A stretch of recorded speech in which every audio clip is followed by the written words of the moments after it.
Hello and welcome back to Horsefriends. Today I'm meeting Lynn Punturi, and Lynn is a masterclass student of mine. But what we are talking today about is not what we are doing together in the masterclass. Now we're kind of cooperating there too, but what her profession is. And she is, among other things, she is a movement intelligence instructor. And I have been working with her myself a little bit for, you can never have too much C training. And it makes a huge difference in my movement. And I don't want to hold back that kind of knowledge from you. So we will talk a little bit about what she is working with, but also about her career as a professional dancer before she got professional with horses. And I hope you enjoy it. Welcome to the podcast, Lynn. Nice having you here. Well, thank you for having me, Celina. This is an honor. It's an honor to have you here. And we have met each other through Academic Art of Writing, of course, like I'm meeting most people. But today we will not talk, or a little bit, we will also talk about Academic Art of Writing, but mainly we will talk about what you are doing as a profession. Next to riding horses, you have a very particular profession. And we always have so fantastic conversations about that. So I thought, let's just get that online somehow, because most people will profit from that. Tell us a little bit about you and about your journey, that we can get a feel for it. Well, my background has always been in movement. I used to dance professionally in my very first life back in the 70s and 80s, or in the 80s, I danced professionally. And the reason I bring that up here is because I've had, of course, gone through a whole career through corporate America, and now as I come around in my life, I'm coming back to movement and teaching movement again in a different way. But I mention this because, dance, yes, being is a form of self-expression. But I realized, had I had a lot of these, I'll call them tools, or had some of this wisdom of doing movement intelligence, which is the somatic work I teach now, boy, I probably could have had a lot less injuries and even performed better, for that matter, right? So, because as dancers, I think you're strong, and you're young, and you can power through things. And, for instance, I used to recognize that my right pirouette was different than my left pirouette, but I really never had any ways to help to make it better without trying to power through it. So, those are the kinds of things that I think could have really helped. And I think certain injuries, you come to accept that, oh, I'm just going to be in pain. I'm sore all the time. I was always, and you accept that as normal, and it doesn't have to be normal. I had a conversation with Mary lately, with Mary Bono, and she said one of the things that were really striking me in that conversation was that when she turned 20, she started to feel pain everywhere in her body. And then she thought, yeah, this is normal. I'm just getting old. And it's just, I am 40 now. You're a little bit older than me. And I don't have pain in my body. And neither have you. Okay, you got an injury, but usually you don't have pain in your body. But I think we can't repeat that often enough. Pain is not normal. And right. we can do something against that, right? Yeah, there's things we can do to help ourselves. And my thing here is, in talking about an injury, I recently, as you well know, broke my foot 8 months ago from falling off of a ladder. And it was a pretty traumatic fall. But the thing is, if I didn't have this work of Bones for Life or movement intelligence, or the Feldenkrais work, I would have been, I think, a lot worse off. But because I already had this tool set, I call it a tool set, because I had this knowledge and this, I was able to use that biological optimism, right? To find, what can I do? Okay, I have to wait for the foot to heal. Obviously, it's got to heal, but does that mean that I have to let all these other patterns just set in? And you have to accept it to a point, right? You're limping around, but there's still like, what else can I do to keep myself moving and to help my healing process and keep myself so that I can heal, I think, faster, or at least, it doesn't, to help myself through the process. Because don't get me wrong, there's days where I would get frustrated about it, but I'd always be able to find things that I could do, and I always found things I could do on the floor or sitting in chairs. There's so many options, and you find these different options, and I think that's what kept me going through it, and still is keeping me going through it. Cool. So what was their first, when we are going a little bit back on the timeline, what was their first, dancing or riding? Horses have just since can remember, they've just always been a passion for me. My poor parents, I mean, I did not grow up in the country, but I used to bug them all the time, and I would spend any moment. I mean, I really, anything I could get my hands on about horses or be around horses, even it wasn't just about riding for me. I just loved being with the horses. And so my sister always reminds me of the very first day when I discovered this horse. We had moved. I'm from the Detroit area, in Michigan, and we'd moved to the suburbs, and there was still some farmland around there. And I discovered this horse, in a distant lot. And I was probably about 5 years old. And I remember I'd go out there and just sit out there with this horse. And nice. Yeah.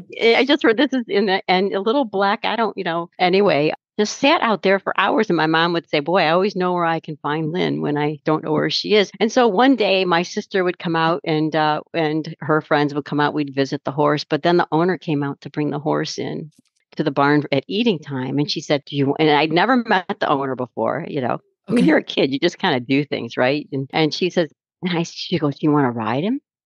And I go, yeah.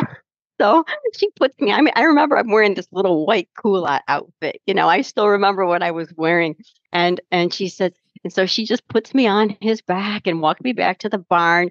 And my sister says, when she put you on that horse, your face lit up, and that was it for me. That was the end of it. So that was, I mean, it's a very vivid memory for me. And that was like where it all started. So then, of course, so that's where it started with horses. So they've always been in my life, but I had to, I would barter and do anything I could. I cleaned, I helped people with chores and did everything I could so that I could be with horses, be around the horses. Yeah. Yeah, that was the same for me. Yeah. So my parents basically couldn't afford. Also, there were different periods. And at the start, it was like that in Germany at that time, you were not allowed to start riding before you were 10. 10 or better, 12, just to be also, tall enough for sitting on a big pony or proper horse. So it was recommended to do voltage before, or voltige. Do you say voltige or voltage in English?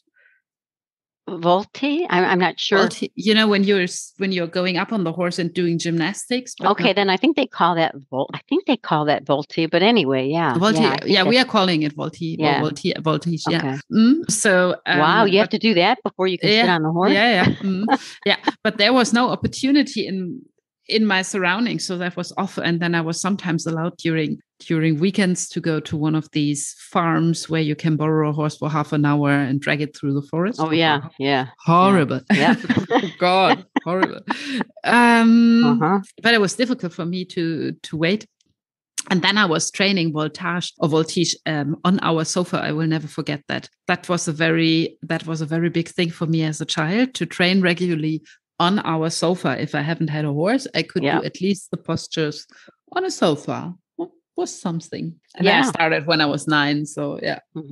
Yeah, we used to play horses when we were kids too, right? And so we'd canter, pretend we were cantering and trotting. So you do that stuff naturally when you're a kid, when you really love it anyway, Yeah, absolutely. And then when did you start dancing?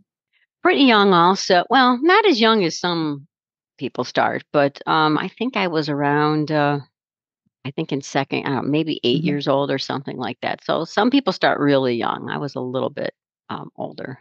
I think that is still pretty young. Yeah. And then, of course, there were times I was in and out. There were boys that got involved in that. And I was always pretty athletic. I mean, I liked to do a lot of different things, too. And then I got more serious about it as a teenager. And I started actually taking ballroom dancing when I was 17. Also. And so, tap and ballet were my big thing. I was never great at tap. I taught tap later on, but to kids, but I was never like, wasn't my strong point. But and so but that's the other thing with ballroom dancing, right? Is so much about that. There's a lot we can learn from that. We taught a lot of the Latin dances, but also the foxtrot and the tangles and the waltzes. But you have to have this, there's a give and take that goes on. And you're being presented by the man, but there's also following and a leading that's happening too, right? And there are I remember there were certain people that I did not want to, as a teacher, you have to teach all the certain ones like stepped on your toe all the time. But anyway, some people would just whip you around like you didn't matter. And you think about that from a horse's perspective even, right? So it does help to give you perspective of what's this partnership with our horse? How am I as a dance partner? And so I really try to keep that in mind also, take that training from the ballroom dancing. And even when you're dancing in groups, I was in dance companies, and you have to always be aware of your surroundings, right? Absolutely. You're training in front of a mirror a lot. And then when you switch and you got to turn away when you're getting ready for a performance, you turn away from the mirror and it's a whole different perspective. And so you have to be paying attention to where everybody is and not banging into people. And, so you learn a lot about that. I think there's such a relationship between dancing, doing those kinds of things, and working dancing, with horses. Yes. I also think, I have done ballroom dance just for 8 years, but just on a hobby level, but I really liked it. And it's fun. Yeah, super fun. And I also, as long as you don't do it with your husband, I don't know, but I'm just kidding. My husband is not so keen on it. Yeah, it's usually with the teaching couples, they were fighting most of the time. They were like, "We're here to save our marriage," and it's like, I don't think this is helping your marriage. They didn't want to dance with each other. Not always, but most of the time. Interesting. Anyway, sorry, I didn't mean to throw that in. You were saying. I actually think that my husband is a very good dancer. He's just not so keen on going to dancing classes. So yeah. We have actually been doing that when we were still traveling in between Norway and Germany. But here in Norway, we have stopped also because we are lacking a good teacher here. Because he's pretty talented. He doesn't have my experience, but he's quite good in touching and finding the movement. When he's finding it, then it's there. But I think it is also so, the different ballroom dances, it's also a great way of training movement patterns. Absolutely. And that is something that we can really also use when we are later on working with horses, because we have an ear and we have an eye for different beats, for different rhythms, for finding extension and collection, and so on and so on. And sometimes I also think it's quite good to put yourself into beginner shoes again. I remember that when I started, I had just all these years of experience with ballroom classes. So I thought, okay, I can dance. And then I went to Gotland and lived there with Hannah for some years. And then we had a fantastic salsa teacher there. He's very funny because he's from Cuba. So he was, he is Lázaro. He is a real Cuban thing. And also very, very not pedagogic. So it was like, eat it or die. Kind of just putting you somewhere there, and he was doing his thing and you were trying to stumble over your feet. Yeah. But it was a completely different set of movement than what I was used to from before. And was just this experience. I don't like to be a beginner, but just this experience of starting to integrate and to learn a new movement pattern. That was so rich. Yes. Yeah. Different, very different. That's, you're reminding me, there's this video. It's on YouTube, and maybe we can mark this down for people, but it's called, I think it's called When the Moment Sings. It was, I don't remember who did this. They did this documentary YouTube thing, and it's really talking about the difference between our industrialized cultures and our Western culture and African culture, for instance, and how so much of their life, not saying it's an easy life, but their life is based on rhythm. Everything they do is rhythm. And this is where this whole water carrier walk comes in, that the movement intelligence work is based on too. So I'll maybe after this, I can send you, there's a YouTube link, When the Moment Sings, and it's about a half-hour documentary, and you can see the beauty and how they start the young kids and carrying these water, heavy loads on their head. But anyway, rhythm and this coordination that we lose from, in our society, sitting in chairs all the time, driving in cars and being stagnant. I mean, who made up sitting in chairs anyway? It's an interesting thing when you think about it. It's a very interesting question, right? Because other cultures that, they squat, they're doing their work, they're squatting all the time. And we try to go to yoga and squat and like, ow, if you're not, haven't been doing that for some time, right? Or, so for them, these things are a little more, normal. And yet we're trying to incorporate this into our cultures. So I think we have some different. I think yoga, is meant. They can do those things easier than we can, and we have to, I think, understand that for ourselves too. It's also very interesting when I'm looking at my 3-year-old now, or she is turning 3 now, because she is squatting when she's doing something. When she's exploring things, she's squatting and then playing with a book or building towers or something. So the sit down, you really have to train. Right. Yeah. Yeah. I mean, it kind of makes sense. I guess it was a practical thing, I suppose, but we do lose that ability. It appears to be very natural for our body. It appears to be a very deep down movement pattern. Also makes sense, right? Because it straightens the spine. It's putting your hip into a good position. So no hollow back, no nothing. It's giving a release on the neck. So why not? And what's interesting about too, you probably look at her and sometimes you might say, oh, she's slouching, and I mean, kids, they're just doing whatever. And I think that's the point too, is that we have options. We don't have to be in this perfect upright position. We shouldn't be expected to be in this perfect upright position, but the world is full of asymmetries. We're asymmetrical. Our bodies, I mean, even our organs are in different places in our bodies. And so to I think they had to have an expectation of having this posture all the time. And that's why I'm always careful about using the word posture. It's one of those words that can have different meanings for people, but it's really about you can still have some scoliosis or whatever and differences, but we can still move efficiently and optimally. And we work with the body that we have, or patterns that have developed over time, whether it be from injuries or, like you say, babies don't have all this. And so probably after they're 3, they start developing certain patterns too, right?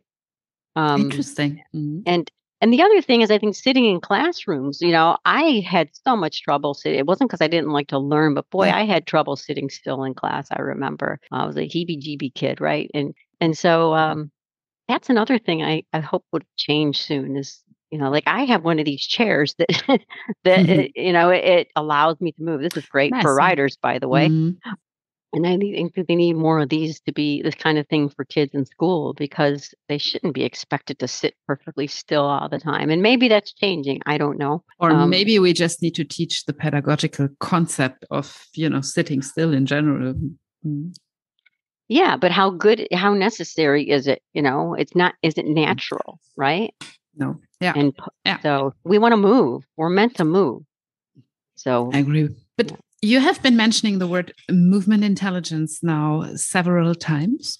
And now I'm getting curious. So what exactly is movement intelligence? And then you have been talking about that it is based on this, how do you call it? Water cooler talk? The water carrier. The African water carriers. Yeah, that was one of the things. So Ruthie Alon created it's a body of work of movement intelligence. Ruthie Alon, I'll tell you who, she actually just died a couple years ago. And pardon, can you repeat the name again? Ruthie Alon. Okay. And she created the movement intelligence work, starting with Bones for Life. And then there's other programs in there, Walk for Life, Mindful Eating, Solutions for Optimal Mobility. And so anyway, this whole movement intelligence is a body of work. And I think Bones for Life might have been her first one that she expanded from. She was one of Moshe Feldenkrais's first, I think, 13 trainers, right? I see. And so she was a Feldenkrais trainer for many years. And she then, as she got into her 60s, she started to see herself in pictures and noticed her own posture changing. And she's like, wait a minute, I'm supposed to be this, she could move and very flexible and very coordinated. But then she's like, what's going on? And so then she got interested in the whole idea of how people were falling from hip fractures, from osteoporosis, right? She started to dive deeper into this. And then also, so this is what then helped, got her moving into this whole idea, and then exploring the water carriers. How are they carrying these loads, right? Because there was like this research that was done, I want to say about 30 years ago. And basically that, not to say that they didn't get osteoporosis and not to say that their lives were easy, but they didn't have these hip fractures that we did. So, So what, but the idea with it was that to build, how can we build this coordination and balance, and then also at the same time build build bone strength too. Wow. But I'm not going to sit here and say that, oh, you're going to be cured of osteoporosis. But when we're feeding, we do these vibrations in the right amount, not hard impact, but these certain vibrations, just like even in walking, right? Efficient walking, then we're nourishing our bones. We're getting the blood flow. And so that's really what it's about, from bottom up and then top down. And so a lot of this has to do with, the work is based on this domino effect, right? The curves. And so if you think about, if you have one of those dominoes, right? If you do the game of dominoes, right? Yes. When they're all right. We all know that from our childhood, right? Yeah. Right. But if you take one of those out, now you could be putting you're going to stop the flow of, say, energy or this transmission through the whole spine. And then you could be overdoing it in that area where it's stuck, maybe the C7, or maybe if you see some people, maybe they tend to walk with an overarched curve, a big in curve. And then you're putting 1.5 times your weight on, your impact on that stepping. That's a lot to put on an area that's not meant to take that much pressure. Yeah. So just like with our horses, right? And that's why this, to me, resonates so well with, thank goodness, with the academic art of riding. These two things just go together. And that's why I love working with you, Celina, because we incorporate these things, and it's just all these concepts, these principles apply of the different dimensions of movement, right? We have the wave and the axis and the rotations happening, and we do the same. We're not so different, right? No, not at all. I mean, in riding or in classical dressage, it's called straightness, right? Yeah. It's a principle of straightening up, or the deeper meaning of straightening up. And then I'm experiencing that what basically is, or we have that problem in a lot of terms in writing, also due to the translation problem. In German, we have just so many more words for writing stuff. Yes. Than in other languages. So for example, this flexion of the poll is something that is each time making my toenails roll up, that I'm feeling a little bit when I'm hearing that, because it's not a flexion of the poll that you're searching for. And the German word for that is Stellning. And Stellning incorporates the idea of having neck, chest bone, and sacrum in one line. And then it's also, it doesn't have to happen in the head first. It can come from behind and happens first in the hip, or the first thing you're aligning is the chest bone, and then the head and the hip comes naturally, or you do the head, or the head is looking in one direction, and then the rest of the body aligns naturally. That's why I very much like to talk about alignment instead of straightness. Yes, because yeah. The word straightness has such a exactly. And that is exactly your topic, or where we are ending up again and again, where you're saying, okay, the communication is difficult, right? Yes. And that's why I picked as the topic. I mean, body language is, of course, the language of the horse, but it's so important for us as humans too, right? But this word posture, even, or, can be so misinterpreted depending on your experiences with it, your how you're raised, even your generation. Like people who are maybe from certain generations might think of posture as a certain rigidity, or when you say, okay, what is good posture for you? And some people be like, oh, standing straight, right? But how, practical is this for movement? Yes. Yeah, okay. Yeah, it's good to learn to feel what this might be, but then now, how can I take this into movement when I need it? And that's really what it's about. And I think, so that's why, yeah, it can have different meanings for different people. Some people think of when they have good posture, they say, oh, I feel lighter. I feel more equal. I feel more balanced. So everybody has a different meaning for posture. So that's why I like to use, I say, let's experience, let's let posture be a process versus this object. It's not this thing you just do. Yeah, this pose. It's not about a pose, right? That's not very practical. We're moving. So how can we move in the most optimal ways possible?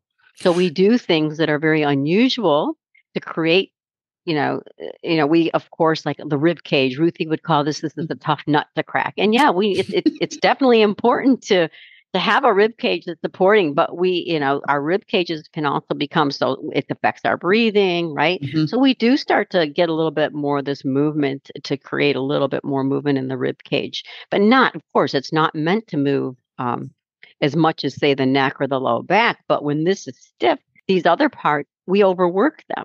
And then we hear people, oh, my neck hurts or my low back hurts. You start to have these other, because we're not letting that proportional distribution, that proportional flexibility, right? So to go through the whole spine. And that's really what we're talking about here, is depending on the task. So your posture really depends on the task. If I'm getting up from a chair versus, maybe I'm walking, or, or we have a homolateral walk versus a contralateral. Well, sometimes there's a use for doing the same side thing. It just, it really has to do with the function that you're doing. And it's to have options and possibilities, right? That I can do it this way or that way. And then you practice it, and then you go out and you let your body do what it wants to do, and let the spontaneous changes happen as they do. So tell me a little bit. I had a few sessions with you, and I was really impressed what it was doing with the feeling and what it was doing with my movability. So how are you integrating that into your writing lessons, or are you integrating it into the writing lessons, or are you training separately? I'm glad you bring that up. Because I think that's something, what I like about this. I mean, I practice different modalities. I mean, I've done Pilates and yoga, and they're all good things. I'm not saying anything bad about any of it. But what I personally, this is my own experience, lacked was the ability to say, how can I take this off of the mat and into my life and into my work with my horses? So I find that movement intelligence, because it is all based on the same similarities of what we're doing in the academic work with the horses. It's like, God, we're not so different. And I started to make those correlations. So that was from a physical standpoint, I see a lot of connection there. And I learn a lot about working with the horses. Sometimes it actually helps me when we're doing something to learn about the horse's anatomy, or in how we're doing it, by doing it myself. And then I'm kind of like, oh, this is sort of the same thing, a little bit of the same thing I'm asking with my horse. And so it gives me this little deeper understanding. I know that we're a little different, but we're not that different. Not that different, no.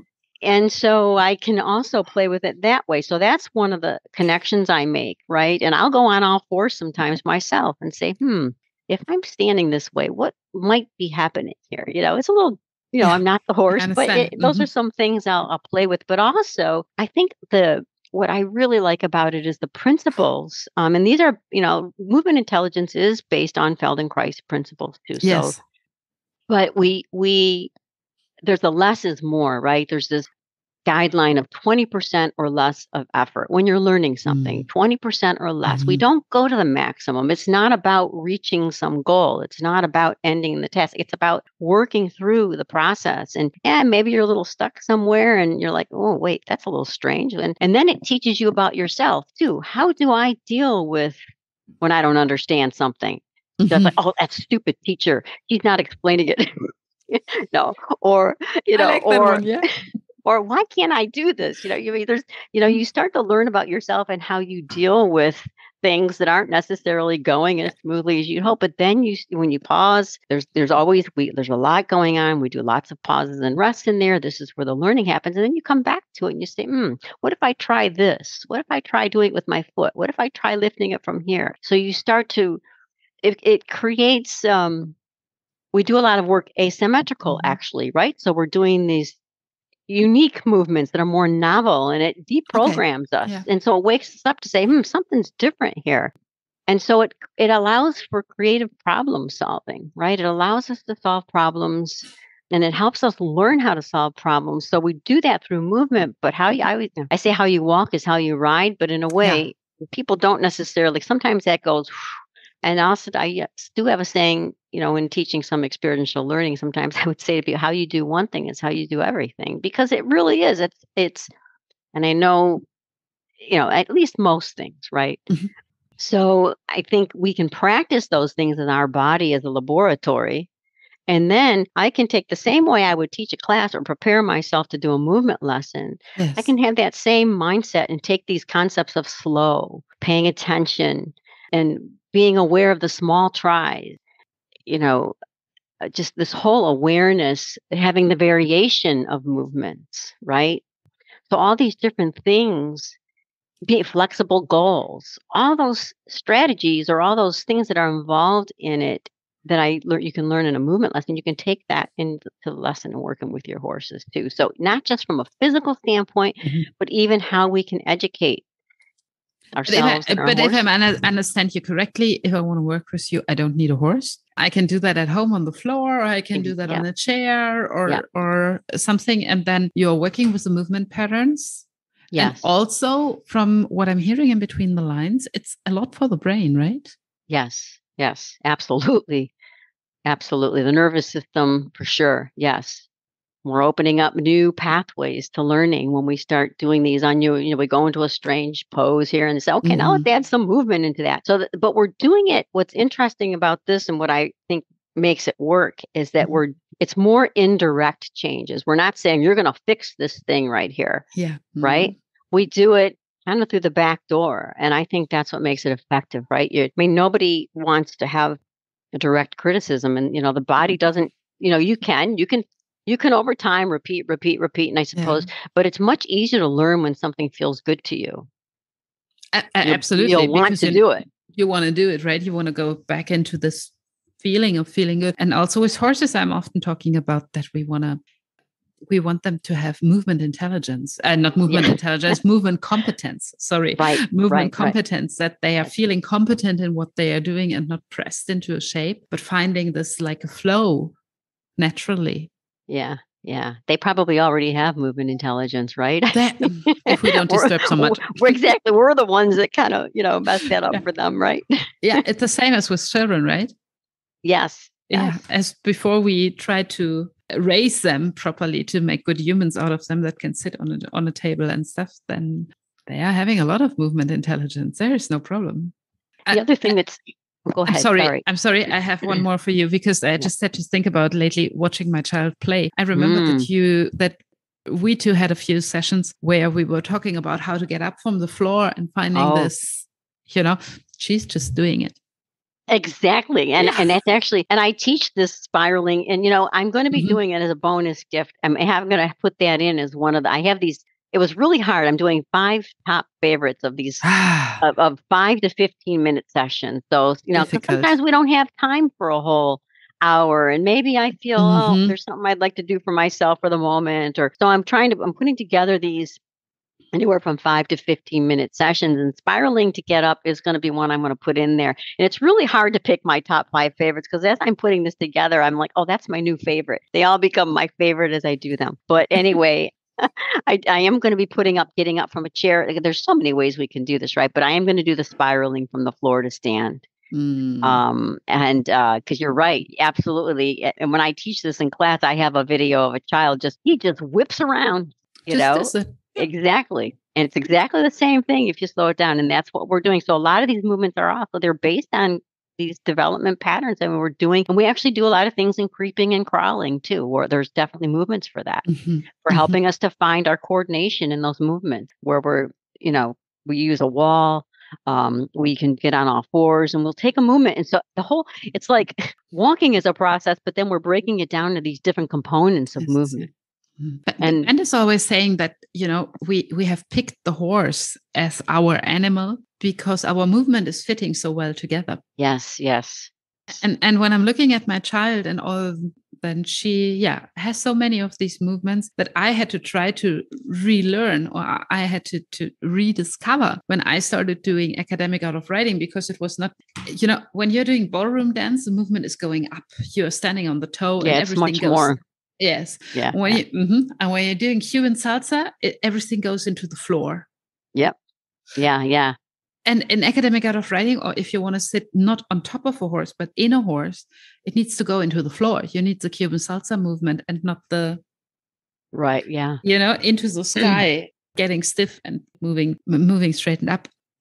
And for me, that was really a journey to find this letting go process. But also it's a mutual problem then, because if I am sitting on top of the horse and are very stiff, my horse can neither find the movement. So the first time you're going through it, it's very, very difficult because you have to educate your horse to open the back and move soft. And at the same time, you have to say soft and discover your own movability. And that is what I like so much about your concept. Well, you brought something. You see this amulet. This was originally someone gave one of these to Ruthie. It was a real bone. This is not a real bone, but this is something we get when we become certified teachers, right? And it's so interesting you're bringing this up. And I actually printed this out because I want to read. There's actually like a prayer or a mantra that goes behind this, because we have these. Well, two of the strategies of locomotion, right? We have axis and we have wave.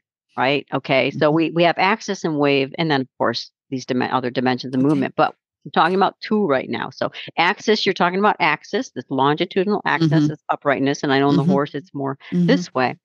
But here's this prayer behind, or a mantra behind this. There it says, "Grant me the flexibility in each of my joints, so that I have freedom of movement, and give me the power to post one vertebrae on top of the other. So I will have a strong and reliable axis of spine, and the wisdom to know the difference."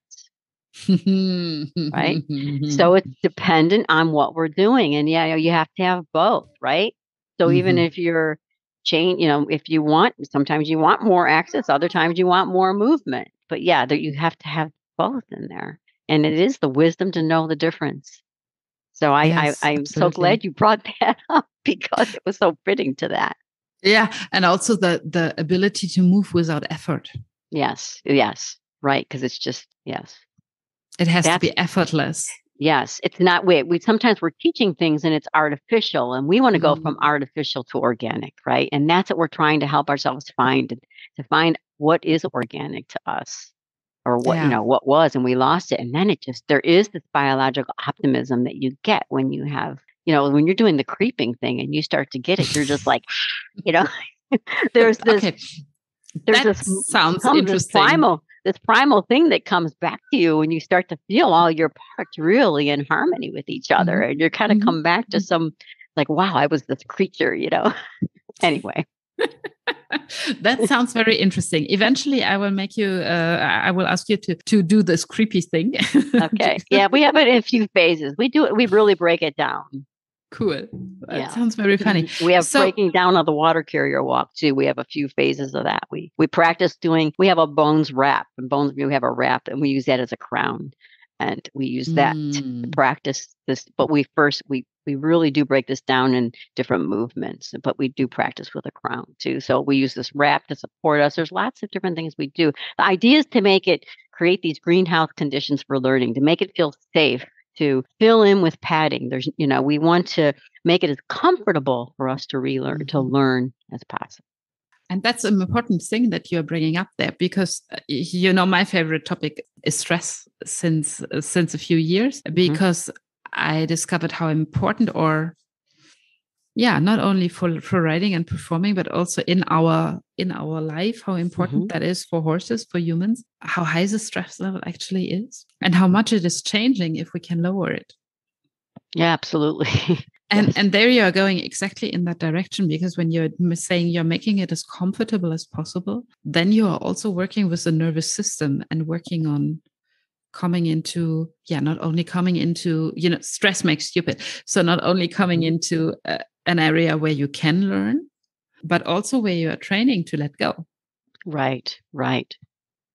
Yeah, we have to challenge it enough, but not so much that it's not in the too much, right? There's that balance. Where do we challenge a little bit, but not so a little uncomfortable maybe, but not so uncomfortable that it's painful or bringing back this trauma or whatever. Absolutely. I really like that. So I know that Lynn is joining the summit, so she has prepared a really cool lecture, and she has prepared some freebies, I think, for the audience that is joining in the bonus package.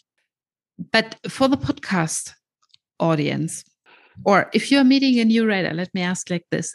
If you have a new student, and if you can just give them one thing, one like really, really tiny or really quick thing that is making a big difference, what would that be? I would say to start to learn to start to trust yourself, and that Mm. takes practice, right? But Mhm. by doing this work, right, you be your own book of wisdom, and I have that. Yeah, be your own book of wisdom. You don't have to start to. You develop autonomy, right? And Mhm. I can't just tell somebody to do that, but that's what this is about: is to help you master autonomy. So be your own book of wisdom. Don't just, yeah, study is great, but then Yeah. kind of go back and say, now what do I feel about that? And then that'll lead you into directions where you might need to dive in deeper, and then you can come back and experience it again. So it's not just about the cognition, right? If we want to get better at something, we still have to experience it too. And And then we can, yeah, go ahead. And that is exactly why it integrates so nicely also with academic art of writing, not only because we have the same idea about learning and how movement should be, but also because it's a big point in my teaching also that I want the students to find out what we are doing and then get independent of me. So Yes, yes, yeah, and we also want the horses to yes. understand and not, if you need all your aids and all the aids that you're having and all the force that you are having for riding a shoulder in, there's nothing left for maybe trotting or for maybe collecting or Hmm. crazy things like taking your turn. So it's this idea of, yeah, competence that you are passing back to your student, right? If it is a Hopefully, horse or a yeah. human. Yeah. Yeah, hopefully. You never know, but But hopefully. it is when I'm teaching, and I have a group of equestrians I'm Mhm. teaching, and I just love it when we'll talk about the Mhm. process we've done, and they start to make these correlations. It's like music to my ears when they start to make these connections of how, wow, yeah, they related to something with Mm. their horse, and I'm just like, thank goodness, yes, Yes. because that's, yeah. It's so important. It doesn't always happen naturally, but when I have that happening naturally for people or how they incorporate it into their life, I really love hearing that. There's just one last question that I'm having for you because are you only working with radars or are you also working with pain patients? Again, yeah, either. I mean, either way. Either way. Yeah. Yeah. Mhm. You know what's interesting? I mean, it's really not again, it's not so different. I mean, they Mhm. might come for a certain purpose, but overall, it's not the work is still the same. It's interesting that you are saying that. Mhm.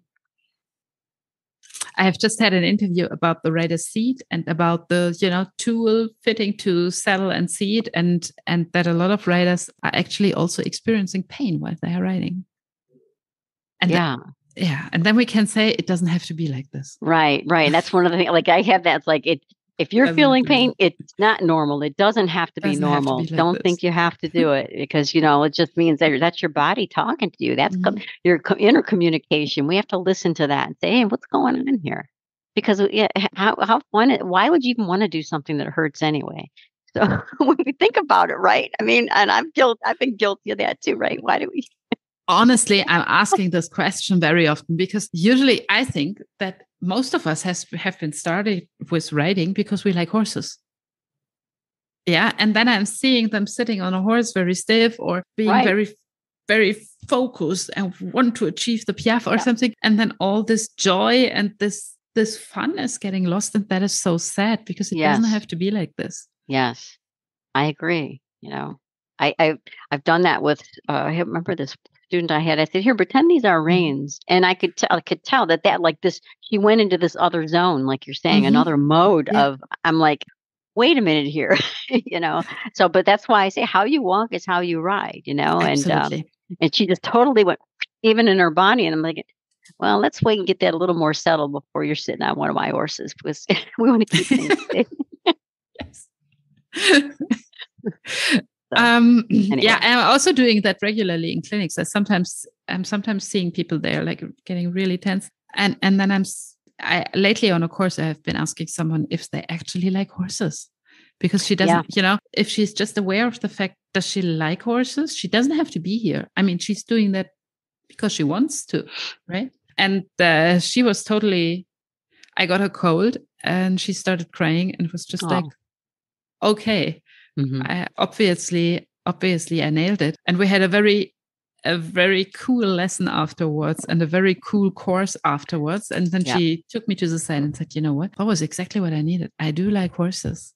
This is not a competition here. Right. And I think that's what happens. We get geared into this. I mean, that happened, you're in a different world. I came up in this dressage world, and it was just like, it wasn't working for me, but I always thought it was me, and that, and I'm like, what am I missing here? What am I missing here? What am I missing here? I just, but then I realized it's like, they're the ones missing out on all the joy of this. And, you go back to, why is it that I want to be with horses? And then it just opens up, like you say, it opens up the doors to improve. Then you can improve. Otherwise, you're just stuck. Because again, you're meeting some standard that doesn't necessarily fit you, Absolutely. And Lynn, you're in the US, right? Where exactly are you actually?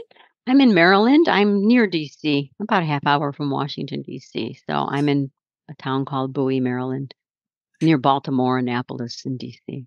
But if somebody from Germany or Austria would like to work with you now, how can they do that? Well, we can definitely work online for sure. So, that's the option. That is no problem. So you're offering private lessons and maybe also an online course. Do you have a course or something? Like right now, I'm actually doing a Revive Your Stride Light, because there's so many processes we can do, right? So, but yeah, this is a course specifically for equestrians. But then throughout, also, I do other series. I have a weekly like movement solutions class where we can work on certain themes. There's themes of the feet, themes of the shoulders and neck, themes for the pelvis, themes in squatting. Themes. So we have all these different themes for the low back, But what's interesting, there's these themes, but you still end up working, it still is about integrating through the whole body. But one of the things that Ruthie, I think, wanted to do was create shorter processes so that they're more portable. And so what I'm trying to do is give people things that, hey, you don't have to learn it. Yeah, take the time to learn it. But then you can take this and take 15 minutes or 5 minutes out of your day and bounce on heels or, and do something short. And that was really, I think, where she was going with a lot of this work. That was what you have been doing with me also. Yeah. I remember this bouncing. And I'm doing that often when I'm standing on the coffee machine. Or when I'm waiting for a horse, just finishing its food or waiting for my pony to wake up after a massage or something. I'm often standing there. Yeah, bouncing on heels. And that's Ruthie's bread. That's the bread and butter movement. It is the basic movement. And then we start working from there and we incorporate it into, but it's creating those soft vibrations. Yes. So. Interesting. That was very interesting. And I have a lot more questions for you, but that will be for another day. Okay. And then I'm saying I will see you on the conference, on the summit. Not allowed to say conference anymore, not modern enough. My interns are putting me into place. It's important. They are right. There we will learn more about your work. And for tonight, I am saying thank you. We will link you in the show notes and link your website. And your website is? IanaHorse.com. IanaHorse.com. Yeah. Exactly. I know the spelling is not a little easier, so I guess they'll have to see it. But Iana, AIYANA, horse.com. Iana means blossom eternal. That's why I picked that one of the meetings. So I like that it's like always learning, always growing. So that's for the name Iana. It was a popular name actually for some time, but I liked it because of its meaning. Very, very nice. And I'm saying thank you for today. You're welcome. Thank you. See you. I'm seeing you online on the summit. And to everybody out there, really go and check out Lynn's webpage. It's really worth working with her. It will improve your seat immediately, even without sitting on a horse. So enjoy the journey. Have a nice evening. Bye. Thank you. Bye.